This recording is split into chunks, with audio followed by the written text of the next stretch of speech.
Bismillahirrahmanirrahim. Assalamualaikum warahmatullahi wabarakatuh. Para pemirsa channel Kupas sekalian, kita berjumpa kembali di channel ini. Pada kesempatan kali ini kami akan membahas satu isu bahwa Iran berencana untuk mungkin istilahnya membubarkan guidance patrol atau polisi moralnya, menyusul protes yang berkaitan dengan kematian salah seorang perempuan, Mahsa Amini, yang ditangani oleh polisi moral tersebut dan kemudian mengalami insiden yang fatal, meninggal, sehingga memicu protes di negara tersebut. Dan pemerintah Iran mempertimbangkan untuk, kabarnya begitu, mempertimbangkan untuk membubarkan atau melikuidasi Gashte Ershad, ya itu namanya ya, polisi moral. Oh iya, pemirsa sekalian, saya lupa, saya bersama dengan Ustaz Pusaka Azim seperti biasa. Dan kita dari kasus itu kita akan membahas sebenarnya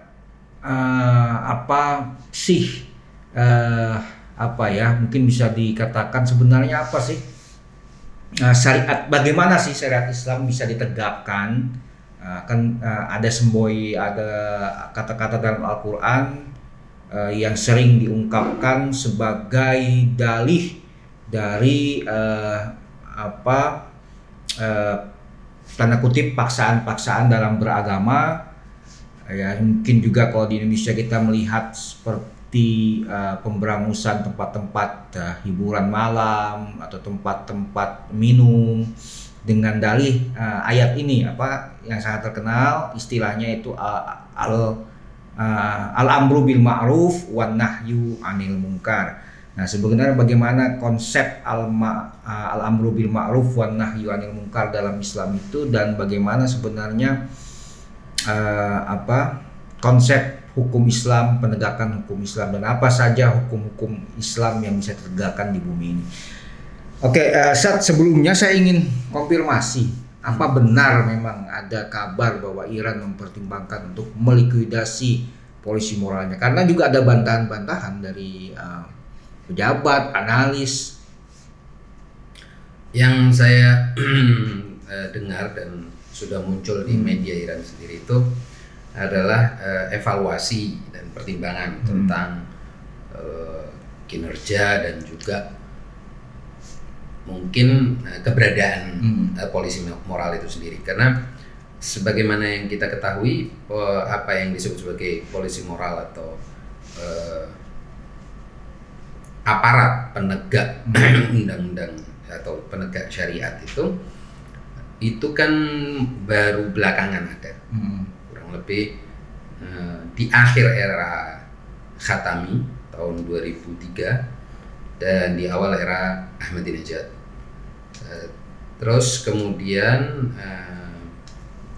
menimbulkan kontroversi, dan terakhir seperti yang kita ketahui setelah insiden Mahsa Amini itu tampaknya akan dievaluasi menurut Jaksa Agung Iran juga. Saya kira itu sesuai belaka dengan apa yang pernah kita sampaikan di sini kan, bahwa penegakan syariat yang berkaitan dengan hal-hal yang individual itu akan memiliki komplikasi dan juga akan menimbulkan masalah-masalah yang lebih besar ketimbang hasil dari tegaknya hukum-hukum yang bersifat individual itu. Dan saya kira terbukti bahwa misalnya yang kita bicarakan kasus yang jelas ini adalah hijab dan bukan tanpa hijab. Artinya ini kan yang disebut sebagai hijab yang tidak syar'i kan gitu. Atau di Iran dikenal dengan bad hijabi atau hijab yang tidak standar, tidak sesuai dengan standar maksimal ya, standar maksimal syariat. Saya kira itu bisa menimbulkan banyak masalah karena terlalu banyak orang yang harus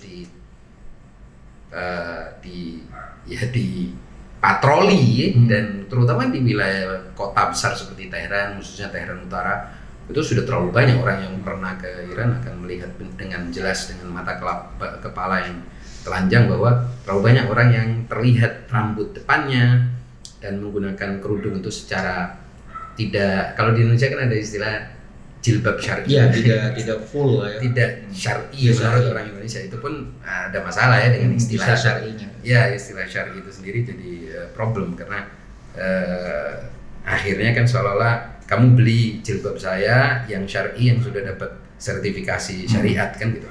Adalah pertanyaan ini banyak nanti lanjutannya. Siapa yang menetapkan itu syar'i? Ya produsennya kan gitu. Produsen hijab itu. Ala kuliah itu problem sendiri. Ya. Tapi yang terjadi di Iran itu menurut saya adalah ada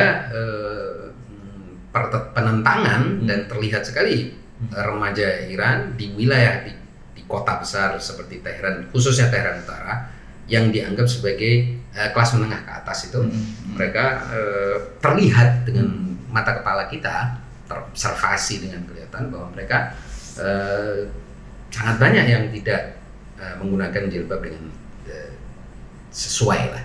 Nah kalau itu harus dipatroli, bisa. Jadi memang benar ada kabar bahwa memang akan ditinjau ya, direview ya istilahnya. Direview ya, ditinjau ulang. Nah kemudian peninjauan ulang itu hasilnya apa? Itu katanya masih menunggu proses lah. Yes. Wajar lah sebuah negara jaksa agungnya menyatakan akan mereview, kemungkinan juga nanti akan ada sesi-sesi di parlemen untuk melegislasi hasil reviewnya atau juga diskusi-diskusi ya, dan otomatis dimulai dengan mungkin hearing, dengar pendapat para pakar agama, sosial dan lain sebagainya untuk kemudian merumuskan satu rumusan baru. Saya kira begitu. Ya, baik Sat. Ini kan apa istilah polisi moral atau apa ya istilahnya penegak syariat ini kan sebenarnya bukan hanya di Iran ya. Di Indonesia aja ada di Aceh Sat ya. Dalam batas-batas tertentu ada di Aceh kan. Tertentu. Dan tampaknya juga kelihatannya di Aceh juga sudah mulai dikurangi ya kewenangannya, bahkan sepertinya sudah tidak efektif. Kalau tidak salah juga di Afghanistan pada masa kekuasaan Taliban yang sekarang berkuasa lagi, juga di Arab Saudi. Iya. Nah, saya kira yang sekarang masih getol itu adalah Taliban karena baru berkuasa lagi kan. Dan kelihatannya dia ingin menegaskan identitasnya. Itu yang kita sering sebut sebagai mengeraskan identitasnya dengan menunjukkan bahwa dia akan menerapkan ini secara maksimal. Ya. Nah, bagi saya atau mungkin juga orang Muslim Indonesia pada umumnya yang tidak tinggal di Aceh kan, tidak merasakan apa itu polisi moral itu kan agak membingungkan konsep ibadah-ibadah atau perintah-perintah agama yang sifatnya hubungan saya dengan Tuhan itu tidak bebas dijalankan. Artinya saya tidak bebas menjalankannya karena saya memang ingin mendapatkan kebahagiaan spiritual, tapi karena kalau di Iran atau tempat lain ada polisi moral itu karena ada tekanan-tekanan sanksi-sanksi duniawi. Misalkan kalau kamu tidak sholat, kamu begini, kalau kamu tidak pakai jilbab, kamu begini, atau kamu tidak puasa di bulan Ramadan, kamu begini. Nah, itu sebenarnya apa maknanya beragama jika itu semua kok dipaksakan? Ya, begini, kalau saya melihat begini Pak Irman, kalau dalam tinjauan ilmu sosial, agama ketika sudah menjadi kultur atau budaya dari masyarakat, otomatis masyarakat itu akan menjaga, kan gitu, menjaga budayanya. Bagian dari menjaga budaya, dan ini penelitiannya sudah banyak ya, Max Weber dan seterusnya kan bicara tentang ketika kita berbicara tentang kepemimpinan tradisional atau kultural, ya ada koersi yang secara tidak langsung terjadi. Misalnya orang Indonesia karena sopan dan membudayakan kesopanan pada orang tua dan lain sebagainya, otomatis orang yang melanggar itu akan tersingkir atau termarginalisasi secara tidak langsung. Dan kemungkinan itu juga bisa mau tidak mau negara mengadopsi, karena negara juga harus mengukuhkan budaya masyarakat setempat kan mengadopsi, karena negara ini kan ada dalam suatu masyarakat dan masyarakat tuh pasti punya budaya, punya tradisi. Jadi dia harus mengadopsi, kalau tidak masyarakatnya akan menumbangkan atau menolak negara itu, dan negara itu menjadi tidak relevan, tidak efektif dan seterusnya. Jadi saya kira mau tidak mau mengadopsi budaya. Nah, jilbab itu bisa kita tinjau sebagai budaya, bisa juga kita tinjau sebagai ajaran agama. Tetapi sebagai ajaran agama, sebagaimana semua ajaran agama lain atau sebagian besar ajaran agama lah ya, kalau tidak bisa disebutkan semua, seperti sholat, puasa, zakat dan seterusnya, itu kan adalah ekspresi kesukarelaan dari seorang hamba untuk mendekatkan diri kepada Allah. Dan kita kalau niat sholat ya kita sebutkan sebagai bagian dari qurbatan ilallah atau mendekatkan diri kepada Allah, dan semua amal-amal itu kita kerjakan dalam rangka mendekatkan diri kepada Allah. Jadi harus ada gerakan hati. Nah, gerakan hati ini tidak nyambung dengan pemaksaan. Ya, itu dia maksudnya. Nah, dia harus datang dari dalam diri sang individu itu atau warga itu. Nah, jadi ini di sini ada dua hal. Nah, saya lihat kalau justifikasi Iran itu kan menyatakan bahwa ini bukan penegakan agama, tapi penjagaan atau pemeliharaan kultur dan tradisi, penghormatan terhadap tradisi dan kultur. Jadi itu memang nyambung kalau negara menjaga kultur, menjaga tradisi. Tapi mau tidak mau dilihat oleh sebagian orang ini sebagai pemaksaan agama, religious coercive ya. Nah, coercion ya. Coercion. Jadi artinya koersi agama, koersi ajaran agama. Dan kalau itu dipandang sebagai pemaksaan agama, boleh jadi yang dipaksa akan makin menjauh dari agama, padahal itu budaya. Gitu kan? Ini yang harus dicari celah yang tepat, sehingga tidak terkesan bagi sang pemeluk agama atau warga negara yang tidak memeluk agama itu atau memeluk agama itu dalam batas tertentu bahwa ini pemaksaan, sehingga dia akan memberontak terhadap pemaksaannya, karena manusia yang dipaksa akan cenderung melawan, Pak. Karena manusia ini kan secara fitrah menolak sesuatu yang tidak dia sukai, menolak sesuatu yang dianggap menyakitkan, mencari sesuatu yang nikmat, sesuatu yang enak. Itu sudah fitrah manusia, sudah bagian dari bangunan psikologis manusia, kan? Tidak bisa diubah. Bahwa manusia kalau ada sesuatu yang tidak mengenakan, dia akan hindari. Penilaian akhirat atau istilahnya penilaian ilahiyah terhadap praktik-praktik itu juga sebenarnya kan tidak melihat fisiknya, melihat keikhlasannya kan. Nah, jadi persoalannya kita kalau ada orang misalkan pakai jilbab, puasa karena ada hukuman punishment duniawi, sanksi dari negara, artinya dia oke lah di sini selamat di dunia, tapi di akhirat kan belum tentu selamat. Padahal agama mencari keselamatan di akhirat kan gitu. Itu problem yang tadi saya bilang, mesti ada formulasi yang tepat. Kenapa? Karena Allah Subhanahu wa taala sendiri sebagai syariat ya, yang membuat syariat ini memberikan kebebasan pada manusia. Semua manusia diberikan kebebasan. Nah, betul orang bilang kebebasan tidak bisa mutlak. Iya. Oleh sebab itu, yang dicari dari kebebasan itu adalah manusia merumuskan sendiri apa yang menurut dia manfaat dan mudarat, apa yang menguntungkan buat dia di dunia maupun di akhirat, apa yang merugikan buat dia di dunia dan di akhirat, lalu dia menjalankan itu. Nah, ini kan tidak bisa dilakukan menggunakan pemaksaan. Dia harus dilakukan menggunakan perenungan, penerimaan batin, dan hal-hal yang sifatnya itu intelektual, spiritual, yang internal ya, dari dalam dirinya. Nah, refleksi dan seterusnya. Kalau tanpa itu, justru yang akan terjadi adalah si makhluk ini boleh jadi menolak itu semua, tapi dipaksa. Ya, ini kan kemunafikan.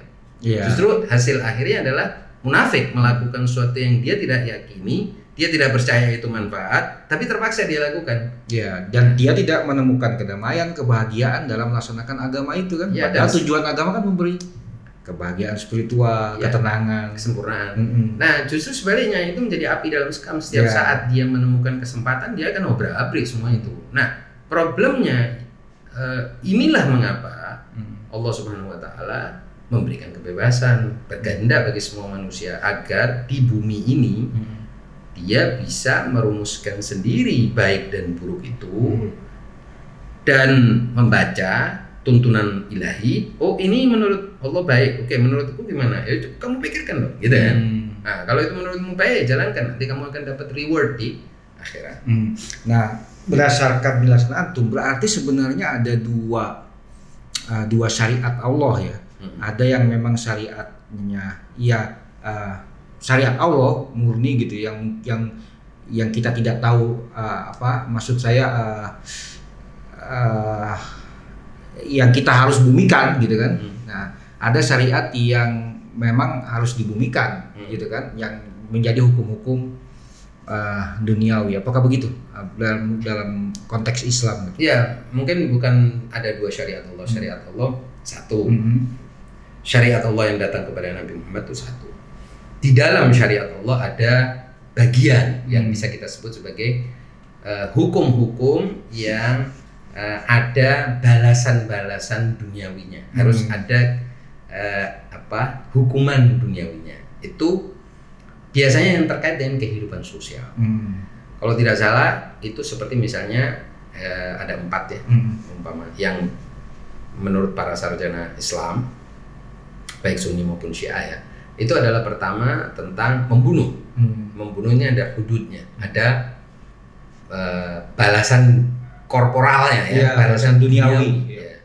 Balasan duniawi karena pembunuhan itu pasti melibatkan orang lain, Pak. Kalau Anda melukai orang lain ya pasti ada korban. Ya betul. Dan korban ini sudah pasti dirugikan punya masyarakatnya. Jadi kalau menurut teori Emil Durkheim kan tidak ada individu itu. Yang ada kan society. Karena ketika kita bicara bahkan individual personality atau kepribadian seorang individu itu sudah dalam lingkup masyarakat. Dia tidak ada makhluk yang berdiri sendiri. Pembunuhan meskipun korbannya satu kan itu menimbulkan kengerian dan masyarakat. Juga ada keluarganya, kerabatnya, mungkin lingkungannya akan ketakutan kalau tidak dibalas, kemudian akan ada komplikasi sosial politik yang besar, ya kan? Ini yang pertama. Yang kedua itu disebut sebagai perampokan. Ini lagi-lagi adalah korbannya pasti ada orang. Nggak mungkin orang ngerampok dirinya sendiri. Kalau ada orang merampok dirinya sendiri, nggak termasuk yang kena hukuman dunia kalau ada. Ini kan hipotetis, tidak ada.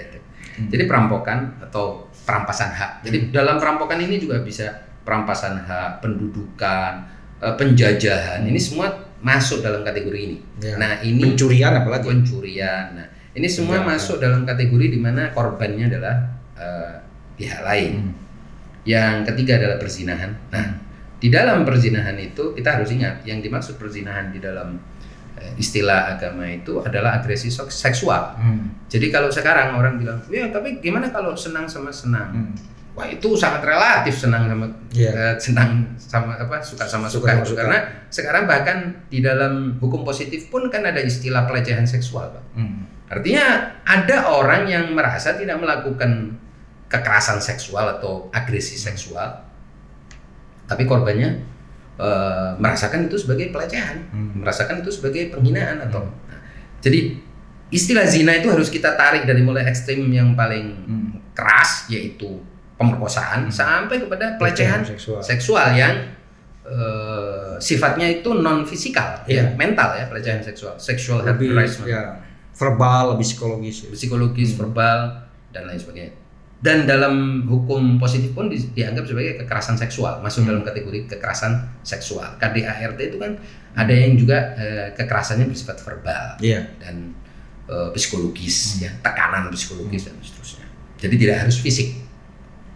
Makanya istilah dalam Al-Quran itu kan indah sekali, jangan mendekati zina. Artinya ada satu tren kalau satu orang ini punya agresivitas seksual. Dia tidak memulai langsung dengan langkah memperkosa, enggak. Bahkan predator-predator menurut Iya. penelitian itu nggak langsung kan.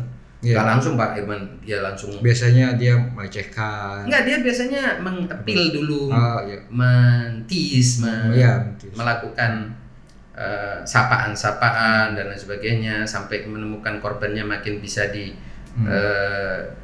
didominasi secara psikologis, baru kekerasan itu bahkan sampai kepada tingkat yang pemerkosaan. Lalu yang keempat itu kan ada fitnah terhadap perbuatan zina. Ini juga ada dampak sosial terhadap komunitas. Nah, 4 perbuatan ini tadi juga sudah diadopsi oleh semua hukum. Ya, itu artinya common sense kan itu. Common sense, dan otomatis ini 4 ini hukum ini sudah ada dalam hampir semua masyarakat. Bukan hanya masyarakat muslim. Bukan hanya masyarakat muslim. Nah, karena apa? Karena 4 ini terkait dengan ketertiban sosial, social order ya, dan juga kehidupan sosial, eksistensi sosial juga, eksistensi masyarakat. Kalau 4 hal ini dalam suatu masyarakat itu merajalela, otomatis hancur masyarakat. Nah, oke, Zat, saya teringat ini, Zat, video yang viral yang Ben Affleck melawan Bill Maher. Yang Bill Maher ngotot mengatakan bagaimana Anda bisa menerima Islam. Anda baca Al-Quran tidak? Di Al-Quran itu orang yang keluar dari Islam langsung bisa dibunuh gitu. Gimana Anda bisa menerima Islam? Gimana Anda bisa berteman dengan orang Islam? Dengan orang yang pikirannya kalau ada sahabatnya atau keluarganya yang memilih pindah ke agama lain bisa dibunuh. Jadi sebenarnya nggak benar itu, Zat. Keluar dari agama Islam, murtad, atau mungkin sebutnya sesat atau macam itu kan bukan sesuatu yang bisa ditimpakan hukuman korporal tadi, bukan? Ada yang beranggapan itu bisa. Ya, ini kan wilayah perdebatan, apostasi atau kemurtadan itu. Kemudian juga heresi atau kesesatan itu ada perbedaan pendapat. Tapi di zaman Nabi hal-hal itu tidak dilakukan oleh Nabi. Bahkan Nabi itu tidak pernah melakukan hukuman korporal kecuali kepada pembunuh. Nah, ya itu menarik ya. Artinya di zaman Nabi itu qisas dilakukan untuk pembunuhan. Dan juga ada hadis tentang zina, tapi itu pun masih diperdebatkan kebenaran hadis itu, rajam itu. Ala kulli hal, Nabi ini kan sumber hukum. Ya, kalau kita lihat Nabi itu sangat minimalis dalam mengkoersi, dalam mengeksekusi undang-undang yang turun kepada dia atau syariat yang turun kepada dia dalam kaitannya dengan hal-hal yang bersifat kekerasan. Sangat restrain. Ada disertasi menarik dari Pak Zainul Muttaqin yang dia justru melihat ya dan meneliti apa yang disebut sebagai self restraint. Jadi kebanyakan penelitian Barat maupun Islam itu kan tentang jihad, urgensi jihad, arti penting jihad, pokoknya semua yang terkait dengan agresi. Tapi dia lupa bahwa ada sisi lain dalam hukum Islam yang juga punya literatur yang sangat kuat, yaitu restraint. Jadi menolak untuk melakukan kekerasan. Bahasa agamanya, bahasa Bobot itu ya, menahan diri, ya kan. Contoh mungkin? Ya, artinya jangan main mudah melakukan kekerasan, karena undang-undang untuk menahan diri dari melakukan kekerasan ini juga sangat banyak, bahkan lebih banyak dan bahkan lebih utama. Jadi kalau kita begini Pak Irman, kalau kita lihat orang bicara tentang Islam ini bicara tentang mari kita perangi seolah-olah agama ini hanya bicara tentang memerangi. Loh, bicara tentang mendamaikan bagaimana? Kan terlupakan ini. Iya. Oke. Ada di Quran ada itu. Sangat ada. Bahkan kalau kita lihat, kalau bisa kamu memaafkan, kamu maafkan. Itu berulang-ulang. Kalau bisa kamu menahan diri, kamu tahan diri kan. Iya, betul. Kalau termasuk dalam soal kisos ya. Bahkan memaafkan yang membunuhmu dan lain sebagainya. Membunuh loh ya. Artinya kalau kita wali yudam atau kita adalah ahli waris dari korban ya, yang walinya korban, kita bisa memaafkan. Nah itu gimana Ustaz kalau ditafsirkan begini, secara Pak Irman, juga dalam agama dan ini di kalangan para ahli fikih jelas prinsip ihtiyat, kehati-hatian itu prinsip yang sangat utama. Sampai ada 3 pembagian. Orang itu bertaklid, ya, orang itu berihtiyat, orang itu berijtihad. Jadi kalau kita mau bicara ini sangat sempit karena dia tidak punya ilmu, berarti dia harus taklid. Ini tengah-tengah, dia punya ilmu tapi tidak mencukupi, masih terus ini mempelajari. Baru yang terakhir itu dia sudah punya kuncinya, baru dia ijtihad. Tapi jangan salah, ini yang saya mau katakan, para mujtahid pun dalam merumuskan fatwa lebih sering menggunakan ihtiyat, bahkan disebutkan ihtiyat, ini ihtiyat. Jadi dia tidak main menyatakan pendapat, enggak, dia ihtiyat, jaga diri, hati-hati ini gitu. Mungkin kategori yang kedua self restraint itu. Jadi sangat menahan diri untuk mengungkapkan pandangannya loh. Mungkin mujtahid yang sejati ya mungkin Rasul dan para imam mungkin. Ya, karena dia tahu itu. Tapi yang menarik justru di kalangan awam itu justru unrestrained, jadi tidak ada kekangnya. Jadi ini di gebiah-gebiah aja, baik dalam melihat muslim ataupun non muslim, dalam mengkafirkan orang, dalam menyesatkan orang. Makanya ada tesis menarik dari Ahmad Karim, ya, seorang peneliti itu menarik menjawab clash of civilization-nya Huntington. Dia mengatakan clash of ignorance. Jadi sebenarnya yang clash itu adalah yang ignorant, yang orang-orang bodoh. Kalau yang awareness enggak. Clash. Nah, seperti tadi Bill Maher dan lain sebagainya, orang lain ignorant tentang agama, tentang Islam ya, dalam hal ini. Jadi menurut saya benar itu tesis untuk menjawab clash of civilization, ya clash of ignorance. Jadi yang sebenarnya berbenturan, bertempur, berperang, gaduh, rusuh, ribut, ini orang-orang bodohnya. Karena orang-orang yang ngerti tidak akan, atau peradaban, orang-orang yang beradab nggak bakal clash. Nah, ini menurut saya menarik, Pak Irman. Iya. Saat tadi Antum mengatakan bahwa yang menarik, ada satu poin tadi Antum bilang bahwa di Al-Quran itu kita melupakan self restraint, memaafkan, terus apalagi menahan diri. Kita lebih banyak membahas soal perangilah, yang agresi. Ya. Sisi agresi padahal Pak Irman, Ustadz Gures sudah menulis, saya juga pernah menulis waktu buku fitnah waktu zamannya Dick Wilders dulu ya.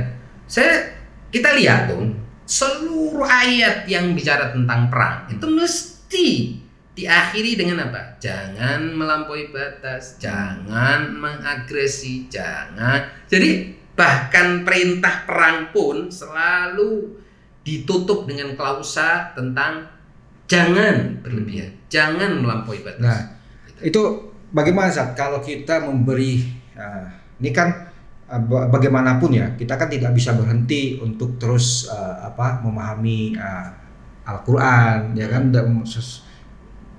dengan tantangan zaman kan, seiring dengan tantangan zaman kan, kita harus menemukan formula-formula baru dalam hukum Islam atau syariat. Nah, itu bagaimana saat kalau misalkan memang seperti Hanum katakan bahwa ada hal yang sangat banyak dibicarakan dalam Al-Quran tapi dilupakan, seperti self restraint tadi dan juga memaafkan. Itu kalau kita beri bagaimana kalau jika diberi tafsiran progresif bahwa itu memang sesungguhnya yang diinginkan sama Al-Quran. Memang saya kira makosid syariahnya ke situ. Iya, asolahnya. Artinya kan istilah itu yang prinsipnya adalah menahan diri. Toh apa? Toh semua kejadian di alam ini akan dievaluasi Tuhan dan akan diperhitungkan kan. Iya. Kalau kamu nggak percaya itu ya sudah selesai. Toh ada hari pembalasan, hari perhitungan. Jadi lebih baik menahan diri. Kecuali yang kamu anggap ini nggak bisa. Kalau ini saya di sini menahan diri, bubar kebaikan umum ini tadi atau kebajikan sosial ini. Nah, itu baru kamu melangkah. Dalam rangka apa? Dalam rangka menjaga kehidupan sosial ini tetap eksis. Itu ya, kalau yang seperti perang-perang yang dilakukan Nabi, ya, defensif. Ya, betul. Artinya kalau saya tidak lawan ini kekuatan, kita akan ya ini habis. diajak, diduduki kan. Ya habis, bahkan ya. tidak ada potensi untuk kebaikan. Nah, ketika itu baru lakukan eksekusi kekerasan atau melaksanakan kekerasan. Saya kira itu poinnya. Iya. Termasuk juga tadi tindakan-tindakan yang merugikan masyarakat itu memang harus diambil tindakan. Iya. Tapi tindakan-tindakan yang individual tadi kan misalkan seperti tidak menggunakan jilbab sebagaimana mestinya atau sebagaimana yang diinginkan atau sama sekali tidak menggunakan jilbab kan tidak melukai orang. Iya betul. Dan seperti orang tidak sholat kan tidak melukai orang. Nah, itu. Jadi saya kira itulah negara yang sedang menerapkan Islam mesti memahami bahwa ini mesti ada formulasi baru. Karena kalau ditekan-tekan terus bisa meledak ini. Jadi ini bisa meletup dan menjadi kerusuhan yang lebih besar. Jangan dikira manusia itu bisa ditekan. Sudah sejarah manusia ini kan sudah ribuan tahun. Kenyataannya nggak ada yang bisa tekan manusia. Manusia makhluk yang nggak bisa ditekan, bisa ditrain, ya bisa dilatih, tapi tidak dengan tekanan. Saya kira itu poinnya. Iya. Dan kalau kita tanya, kenapa nggak bisa ditekan? Loh, Allah yang menciptakan saja tidak mau. Kok lagi Anda? Ya, siapa Anda gitu kan? Ya lagi Rohafiddin kan. Nah, Nabi yang paling mulia pun tidak melakukan itu. Tidak ada. Jadi misalnya saya sampai pada kesimpulan terakhir begini, bahwa Nabi pun Pak Irman itu tidak membangun negara dalam pengertian modern, Pak. Dari mana saya tahu? Okay. Nabi Muhammad SAW itu bahkan tidak punya aparat penegak hukumnya. Jadi kalau beliau mau sesuatu tidak ada aparat yang menjalankan, mesti orang ridho melakukan. Contoh yang paling terkenal dalam sejarah ini adalah bahwa ketika beliau mengutus menjelang wafat beliau itu mengutus Usama bin Zaid, seorang pemuda, sahabat pemuda, untuk memimpin suatu batalion perang, ya, di suatu ekspedisi militer. Banyak yang nggak ikut dan akhirnya Usamanya pun balik.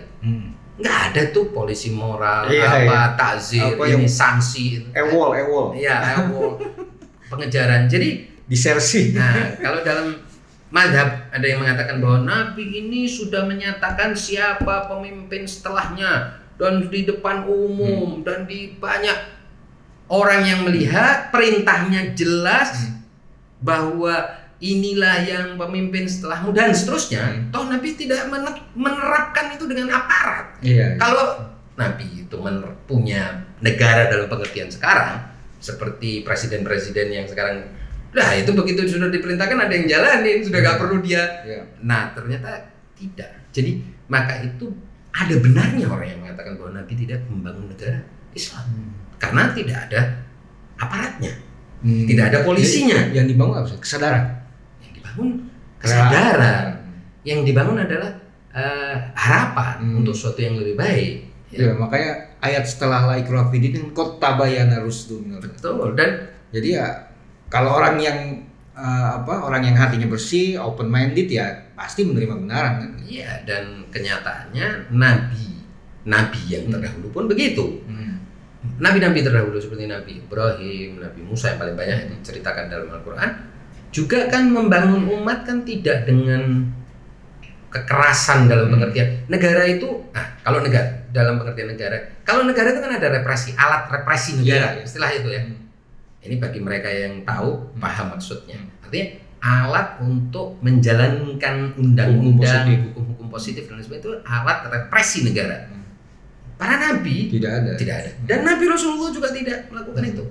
Biasanya umat warga negara datang kepada Nabi mengeluhkan masalah dan sebagainya, kemudian barulah Nabi melakukan peradilan atau pengadilan terhadap peristiwa itu. Dan biasanya tetap saksi-saksi dan seterusnya Nabi sendiri yang akhirnya memutuskan.